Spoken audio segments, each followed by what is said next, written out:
Hey everybody, this is Tap for Boba. Today we have a PSA sub reveal.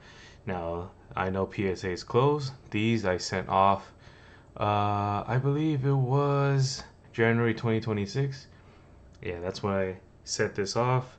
And as you can see from this pile, one of them has a snazzy plastic over it because that one is a little bit special. But just to show you guys what I have sent off, I will have a picture on what I submitted. So obviously one of them is a different tier because at a different price point. So that one came back first. That one came back really quick actually. I think it came back like 2 months ago, something like that. But you know, since I had the picture of all four cards, I figured I'll wait for the other three to reveal everything in total. So yes, these are SIR cards, and I will have the link to the review video um, up in the somewhere on the comment section or the description. I'm sorry, in the description of the video, just so you can see. If you just want a quick recall, I believe that every single one of these cards that I have submitted is a 10. It should be a 10. And other than this one right here with the nice little sleeve, I know the grades because I couldn't wait that long. Yes, this is the Rockets Mewtwo. I'll show that last. Okay. So without further ado, we're gonna do these three first. These little smaller, air quotes, quote unquote, smaller cards, and then yeah, we'll go from there. Okay. So what is this one? Here we go, Ethan Toho. Now this has a little bit of a I have a little personal issues with this card. I remember I sent one off to get it graded. It came back a 7 because it had all I could find was one big white ding right here. And when I say big white ding, it's just I think it's a normal ding, but for some reason they decided to give it a 7. Cracked it back open, saw nothing wrong with it, sold at a show instantly as near mid. So screw you, PSA. So did I do better on this one? Yes, I did. Yes, I did. Here we go. It looks a little OC, but it's because it's in the sleeve.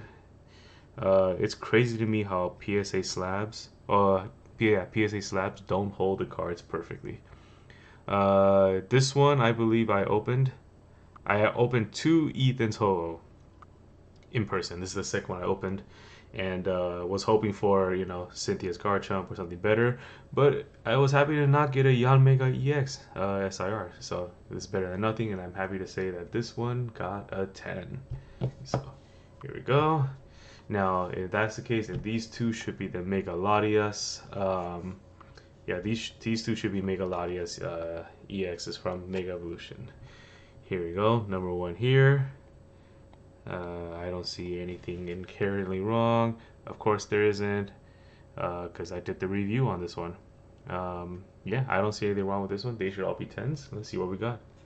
10, number 2. 2 10s so far. What a great looking card. Since this is the second one, I'm not sure which one I opened at a rip party with my friends. It's one of them is on one of the shorts that I have. But yeah, it was a pretty clean copy. I was really happy with it. So now I know I got a 10. All right. Here we go. This should also be a Mega Latias EX.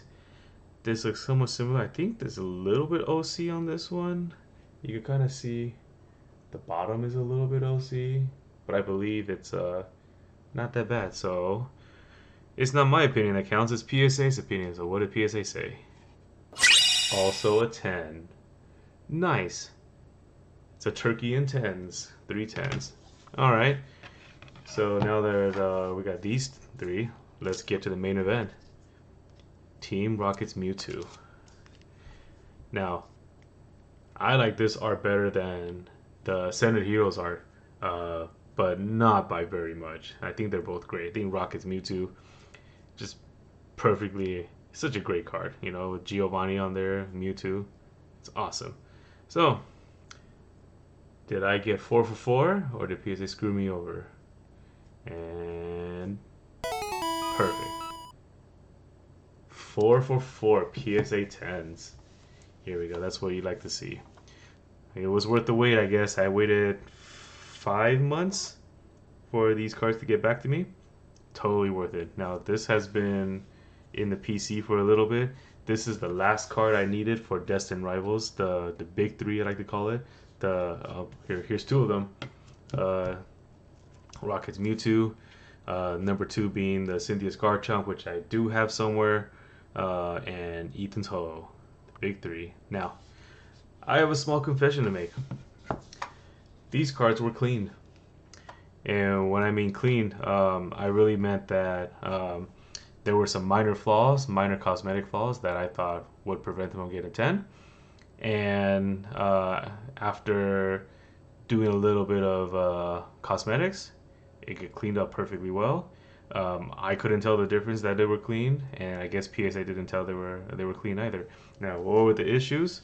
I remember this Mewtwo being perfectly centered, but the back there was scuffing. It looked like someone, touched the card a little too hard, and it wasn't fingerprints. It was. It just looks like very minor scuffing. That's the best I could describe it. There was also a print line running around the back, along the back, somewhere along the card. I'm not sure where. I couldn't tell you because I cleaned it, and now you can't see it anymore. And that's basically the same with, honestly, all these cards. All of these cards had some sort of issues. I think the Ho also had a print line that ran across right there, somewhere in the back, and then a little bit of card wax, and in a little bit of time, fixed it right up. So, why did I clean it? Because I was getting kind of frustrated with PSA, and not PSA. I'm sorry. I was getting kind of frustrated with the Pokemon Company, and the fact that they can't print good quality cards. They are rushing these out so fast that, first you have to get an SIR in your box or in your packs or whatever, and then you have to pray it's not miscut, which most of the time all these cards are miscut like crazy. Like, for example, this Mega Floette that I just pulled not too long ago on this channel. I mean, look at it. Here, I want to turn on the light so we can all see it with no glare. Right? With the naked eye, you could clearly see that this Mega Floette is right heavy and bottom heavy. But for some reason, when you turn this card around, the centering is perfect. So why is the centering perfect on the back and not on the front? Who's measuring everything? Who's lining things up, right? And then so there are just way too many hoops to jump through. You have to hope that you get the card, and then you have to hope that Pokemon didn't cut it like a moron, or like a kindergarten using, safety scissors. And then you have to pray that everything is, in a good condition, no whitenings on the corners or all sorts of damages, all that jazz. And then you have to send it to PSA and hope that they think of the same thing and they agree with your opinion because you sent it in, right? And you're hoping for a 10. And then they will award you with a 10. That's just too hard. That's just too many hoops to jump through. That's too many what ifs. And it's just so disappointing when you clear a couple of the what ifs, like for example this Ethan's Ho, right? All right, cool. You paid, how much is the Destined Rival booster box now? 600? It's July, first week of July. It's about to hit 600. Okay, so now you're spending $600 on a Destined Rivals booster box, and you just happen to pull the top 3 chase. I believe this is number 3. Correct me if I'm wrong. Right? And then so you get this card, and then you're like, okay, cool.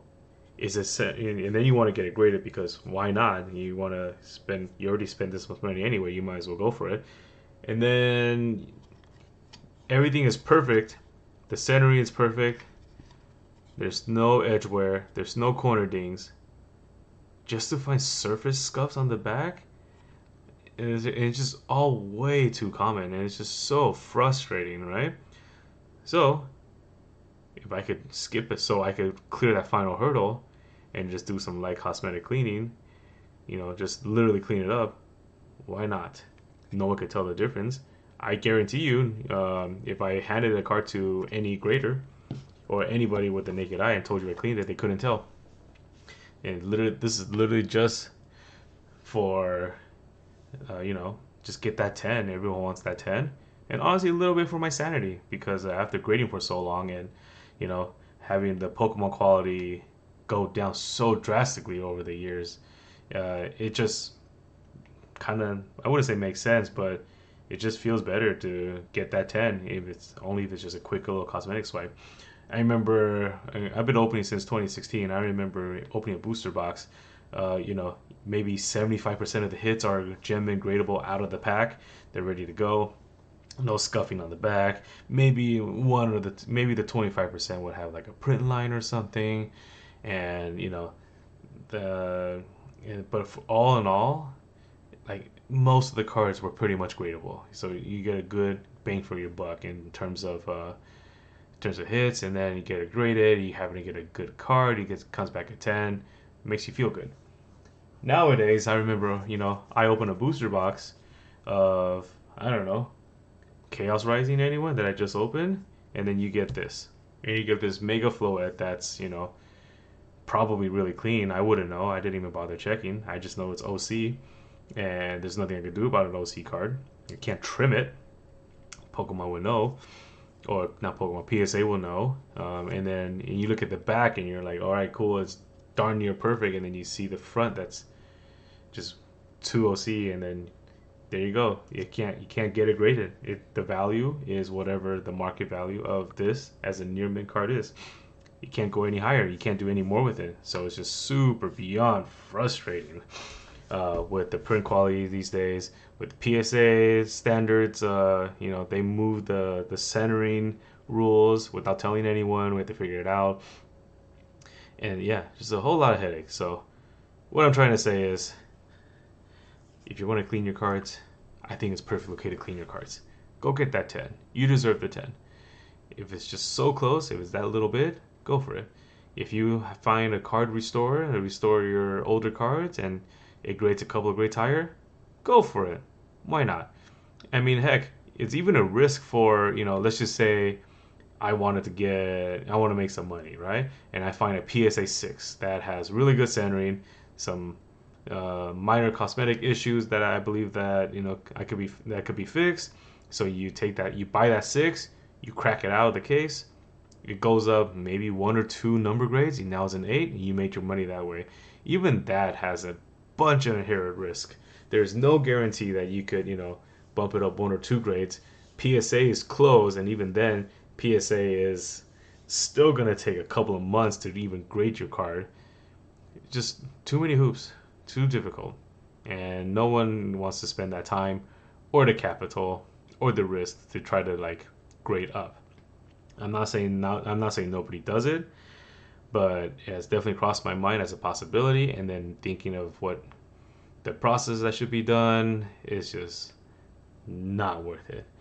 Anyway, I'm done rambling. I'm here to just show off my PSA returns. I have nothing coming back for a long time. I did not submit anything for PSA before the shutdown. I know a lot of people did. I think PSA's backlog went from 10 million to 18 million in in the span of a week due to the announced shutdown, and everyone's just trying to jam their cards in. I actually did lose 150 cards from PSA in another submission during their last shutdown, so I'm not about to put my cards through that clown fest again. So I'm more than happy to just wait, chill, let the market do its thing. If I really want to slap, I'll buy it. If I think it's overpriced, I'm just gonna pass. Patience is key. I have all the time in the world. Time is on my side. So if whatever happens, I'll let it ride through.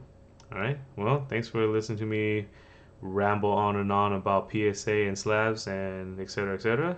This is Tap for Boba. I'm all tapped out.